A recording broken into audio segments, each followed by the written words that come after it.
The Boogeyman, known as the Bogeyman in the UK, is a 1980 slasher movie directed by Uli Lamel.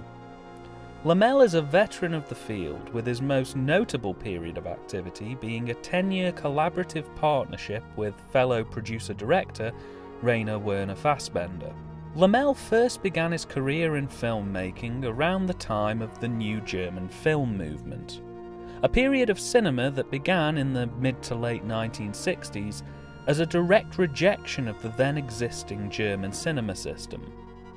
A group of artists and filmmakers basically gave the German film industry the middle finger and decided to go out and build their own industry, heavily inspired by the then growing French New Wave movement and ideologically grounded to artistic merit over profit and popularity. They weren't bothered with what was seen to be good.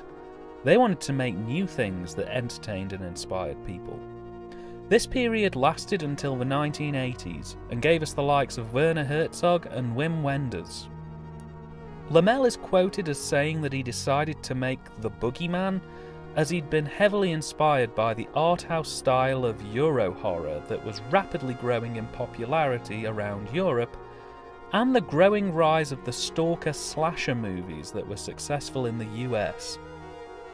On the Euro horror side of things, these would have been films like Suspiria, Inferno or Alucarda, whereas over in the US these would have been films like Halloween and Tourist Trap. In mixing and matching these styles, Lamel here has created a wonderfully woozy film, which really tries to get the best of both worlds. The script was written by Lamel, David Herschel, and the lead actress of this feature, and wife of Uli, Susanna Love.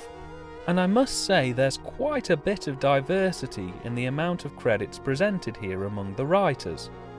Lamel has well over 60 credits to his name, though quite a few of those are films he himself produced and directed.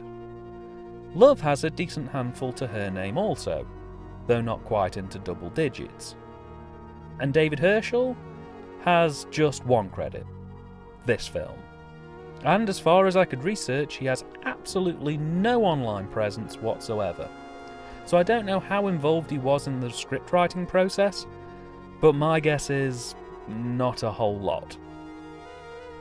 The film follows Lacey and Willie, a brother and sister who, as children, are heavily punished by their alcoholic mother's new boyfriend. In the opening of the film, he's trying to get it on with their mother when he spots them watching.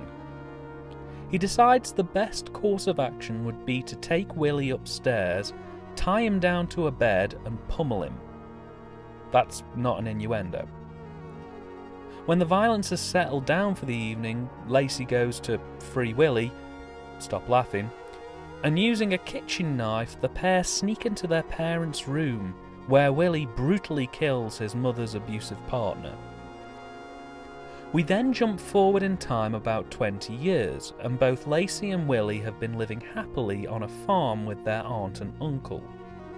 Willie's been mute since the incident, and Lacey seems to be having a reoccurring nightmare every once in a while, in which she flashes back to that fateful night. But for the most part, they're pretty happy. Lacey's even got married and had a child herself. But one afternoon they're settling in for dinner and Lacey spots a letter for her and Willie. She discovers her mother's asking to see them one more time before she dies. This brings all the memories flooding back of that dreadful event, and that night Lacey has a very vivid dream that shocks her so much her husband decides enough is enough and takes her to see a doctor. The doctor puts her into a hypnotic state and makes her relive that night in her own mind, and there something unusual happens. Somewhat worried by what Lacey says in her trance, the doctor recommends that the pair visit the house where the incident took place. Only when they arrive at the house, an evil presence seems to reacquaint itself with Lacey, and when she returns to the farm, her and Willie may have let themselves in for more than they've bargained for. I seriously had my doubts about this film before watching it. It came on a 2-disc double feature multi-pack. This film and its sequel were on disc 1, and Halloween 4 and 5 were on disc 2. I thought to myself, if it's being compared to Halloween 4 and 5, then the bar's being set pretty low. However, I was actually really impressed with just how good this movie actually was. It grabbed me right from the off, because the intro to this film is literally just a black screen with a very moody synth track from the film's score playing over it. It really helps set the mood and tone. Even sat in my living room, I felt like I was being pulled into this film's universe.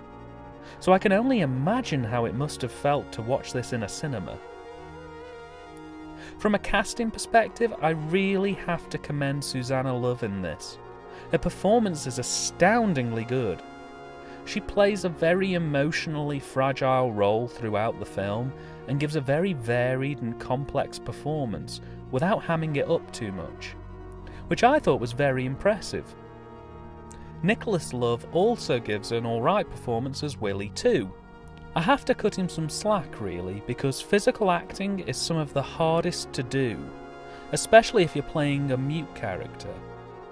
While he isn't perfect all the time, he has a certain unhinged mannerism about himself through this that's really impressive to watch. In particular, the scene where he starts stealing knives and hiding them in his room was very well played, as was the scene where a local girl comes over and tries flirting with him. He has a feeling of unpredictability throughout this film, and it's really hard to say exactly what he's going to do next. In short, the pair are a pleasure to watch. The supporting cast, however, are a little bit wobbly in places. In particular, the priest and the doctor have a few shaky moments, and there are some students in this film who turn up about halfway through who are far from perfect. I've seen worse supporting cast members, but I've also seen a hell of a lot better. The direction, cinematography and editing all work seamlessly in this production, with wonderful direction of composition and the cast being matched with great smooth cuts. Everything has this slightly ethereal, dreamlike vibe about it. And while some of the conversational pieces did seem to back and forth a bit and were largely relegated to mid-shots, I can't really complain. A good sign of a good movie is when you stop noticing the edits and the cinematography changes and start to just enjoy the film for what it is, and I really did that with this one.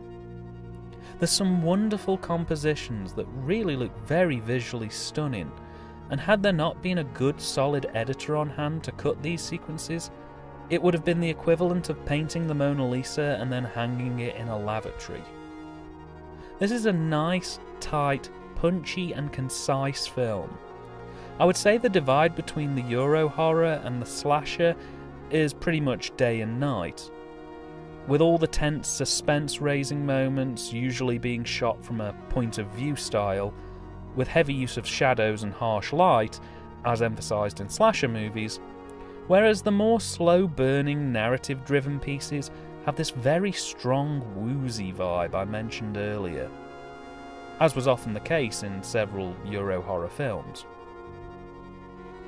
The soundtrack is also pleasantly surprising. It's fairly stripped back, mainly just synth, but it sounds like a good quality one, rather than the Poundland tat that frequented low-budget slashers of the 1980s. The tracks here are eerie, and there's a tremendous bassy quality behind most of the pieces. It really helps add to the atmosphere. While it wouldn't be one that I'd rush to stick on while I'm working, it almost certainly helps edge the audience even closer into the world that this film wants you to be a part of. The death sequences here are also really quite something. The effects aren't great, but the imagination used to realise them is as grand as it could be. In particular, look out for the Kiss of Death sequence, which took me by surprise in all honesty when I saw this for the first time. It's wonderfully planned out and brilliantly executed. What sealed the deal for me with this movie was the ending, in which literally all rational thought goes out of the window, and quite literally the film descends into absolute carnage for 10 minutes. In the end sequence, which I must say very heavily emulates parts of Suspiria and The Exorcist, you have people's faces melting, explosions, screaming, levitating, the whole 9 yards. The pounding synth soundtracks are used well here, and the use of coloured lights really tips this film into that arty territory that for me puts it above your common or slasher. This was the point in the film where I knew I'd found something really quite special. Topping off that grand finale, the actual end credits of the film are almost perfect too, with just enough closure that you can walk away from this feeling satisfied, but leaving enough avenues open that if they chose to do a sequel, there'd really be some good material to work with. Though we'll get to that one another day. As I mentioned near the start of this review, I really was not expecting much from this film. This was classed as one of the original banned video nasties in the UK, and for the most part, the more obscure the nasty is, the more likely it is to be absolute dross. But you know what? This film's pretty bloody brilliant. With good solid direction, crisp compositions and a variety of experimental cinematography, a decent script that doesn't overstay its welcome, precision editing, wonderful moody lighting that helps keep the atmosphere in check, and a soundtrack that's minimalist yet effective, I completely understand why this film made it onto the nasties list, due to its heavy gore, emphasis on the satanic, and opening sequences of child abuse, but I'd say it was most definitely in the upper tier of the nasties, the respectable ones, like Suspiria, or Zombie Flesh Eaters, or the Texas Chainsaw Massacre. In fact, my only gripe with this film was the unfortunate fact that my copy was a very low-res, cheap DVD version. I'd love to see this either in a cinema presented as intended, or as an alternative presented on VHS. I think the fuzz and grain from the tape would only enhance the viewing experience.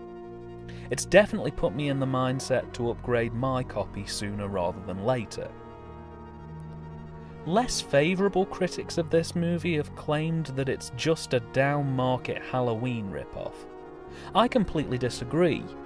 While I can't say that this film is entirely original, it takes elements of various horror films from the era and creates something quite new and unusual with what it has to work with.